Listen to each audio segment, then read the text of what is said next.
नमस्कार, आप सभी का स्वागत है अपने यूट्यूब चैनल दैनिक न्यूज़ में। हम यहाँ जानेंगे देश दुनिया की ताज़ा खबरें। चलिए अब हम अपना वीडियो शुरू करते हैं।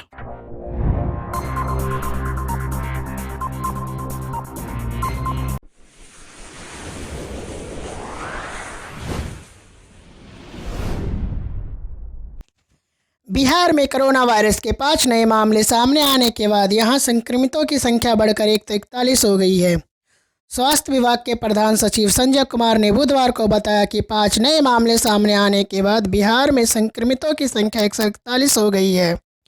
4 नए मामले में भागलपुर से सामने आए हैं, वहीं एक अन्य बांका से। इससे पहले ही पटना से 8, नालंदा और पूर्वी चंपारण में एक एक मामले सामने आए थे। संजय कुमार ने बताया कि पटना में सामने आए 8 मामलों में 6 पुरुष और 2 महिलाएं हैं। उन्होंने बताया कि कोरोना वायरस के जो नए मामले सामने आए हैं उनके संपर्क के बारे में पता लगाया जा रहा है। गौरतलब है कि पटना एम्स में कोरोना वायरस संक्रमित मुंगेर जिला निवासी एक मरीज की गत 21 मार्च तथा वैशाली जिला निवासी एक मरीज की शुक्रवार को मौत हो गई थी। बिहार के कुल 38 जिलों में से 16 जिलों को कोविड-19 के मामले सामने आए हैं। बता दें, बिहार में एक महीने पूर्व 22 मार्च को कोरोना वायरस संक्रमण का पहला मामला प्रकाश में आया था। बिहार में अब तक 12,978 नमूनों की जांच की जा चुकी है और 42 मरीज ठीक भी हुए हैं।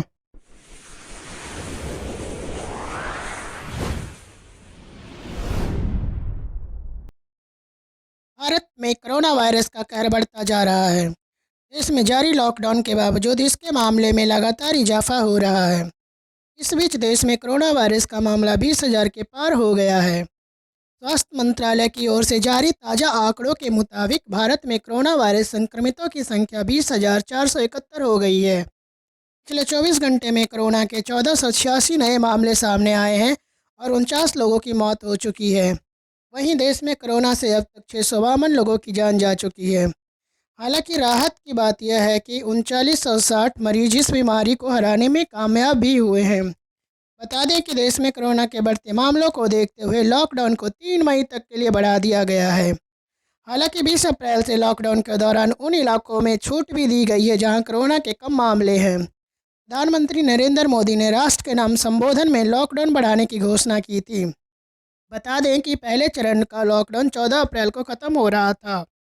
उधर प्रधानमंत्री नरेंद्र मोदी ने बुधवार को कहा कि कोविड-19 महामारी के खिलाफ लड़ रहे स्वास्थ्य कर्मियों की सुरक्षा के साथ कोई समझौता नहीं किया जाएगा। उन्होंने कहा कि सरकार की इस प्रतिबद्धता के मद्देनज़र केंद्रीय मंत्रिमंडल ने एक आदेश जारी कर मंजूरी दी गई है।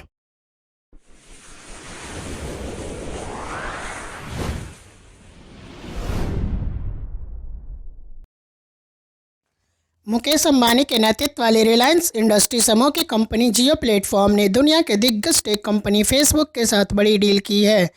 इस डील पर मुहर लगते ही मुकेश अंबानी एक बार फिर इस मंदी के दौर में भी एशिया के सबसे अमीर आदमी बन गए हैं। दरअसल फेसबुक की ओर से भारत की सबसे बड़ी टेलीकॉम कंपनी रिलायंस जियो में तकरीबन 10% हिस्सेदारी खरीदी गई है। इसके लिए फेसबुक $5.7 बिलियन यानी 43,574 करोड़ रुपए इन्वेस्ट कर रहा है। इस डील के बाद अलीबाबा के संपादक जैक मा एक बार फिर से मुकेश अंबानी से पिछड़ गए हैं। इस डील की खबर से बुधवार को शेयर बाजार में रिलायंस इंडस्ट्री के शेयर तकरीबन 10% चढ़कर 13,060 रुपये पे बंद हुए। बता दें, पिछले दिनों जैक मा मुकेश अंबानी ये तमगा छीन लिया था, लेकिन बुधवार को फेसबुक जियो के बीच हुई डील के बाद इस डील के बाद मुकेश अंबानी की संपत्ति में करीब $4 अरब का इजाफा हुआ है, जिससे मुकेश अंबानी की संपत्ति बढ़कर तकरीबन $50 अरब हो गई है। एक रिपोर्ट के मुताबिक इस डील के कारण शेयर में उछाल लाने के लिए अंबानी की संपत्ति जैक मा के करीब $3 ज़्यादा हो गई है। इससे पहले मंगलवार को कच्चे तेलों की कीमतों में उठापटक के चलते अंबानी की संपत्ति $14 अरब घट गई थी। वहीं रिलायंस इंडस्ट्री के चेयरमैन मुकेश अंबानी ने लॉन्ग टर्म साझेदारी के साथ फेसबुक का स्वागत किया है। उन्होंने कहा है कि फेसबुक के इस करार के साथ डिजिटल इंडिया का मिशन पूरा होगा।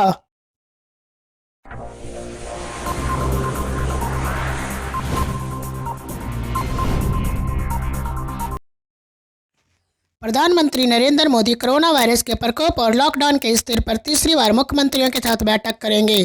प्रधानमंत्री मोदी राज्यों के मुख्यमंत्रियों के साथ 27 अप्रैल को सुबह सभी मुख्यमंत्रियों के साथ वीडियो कॉन्फ्रेंसिंग के जरिए बैठक करेंगे। इस दौरान पीएम मोदी मुख्यमंत्रियों से फीडबैक भी लेंगे। केंद्र राज्य सरकारों से मिलकर फीडबैक के आधार पर ही आगे की रणनीति तैयार करेगी। 14 अप्रैल को हुई महत्वपूर्ण बैठक के बाद ही केंद्र सरकार ने 3 मई तक के लिए लॉकडाउन बढ़ाने का निर्णय लिया था। इससे पहले पीएम मोदी ने 11 अप्रैल को राज्यों के मुख्यमंत्रियों के साथ वीडियो कॉन्फ्रेंसिंग के जरिए बैठक की थी। इस बैठक में ज़्यादातर राज्यों के मुख्यमंत्रियों ने लॉकडाउन बढ़ाए जाने की सहमति दी थी। स्वास्थ्य कर्मियों पर बीते दिनों हुए हमले को लेकर भी पीएम मोदी ने कड़ा फैसला लिया है। प्रधानमंत्री नरेंद्र मोदी की अगुवाई में बुधवार को ही केंद्रीय कैबिनेट की बैठक में एक आदेश जारी किया गया था, जिसके बाद अब स्वास्थ्य कर्मियों पर हमला करने वालों के खिलाफ कड़ा एक्शन लिया जाएगा। इसमें 3 महीने से लेकर 7 साल की सज़ा का प्रावधान है। पीएम मोदी ने ट्वीट करके कहा है कि स्वास्थ्य कर्मियों की सुरक्षा से समझौता नहीं होगा। महामारी बीमारी कानून में ज़रूर बदलाव किए गए हैं। नया कानून स्वास्थ्य कर्मियों के लिए सुनिश्चित रहेगा।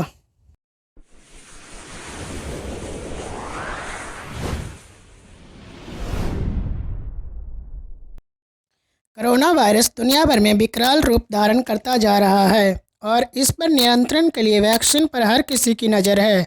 दुनिया में कई शहरों और लैब में वैक्सीन के लिए लगातार रिसर्च जारी है।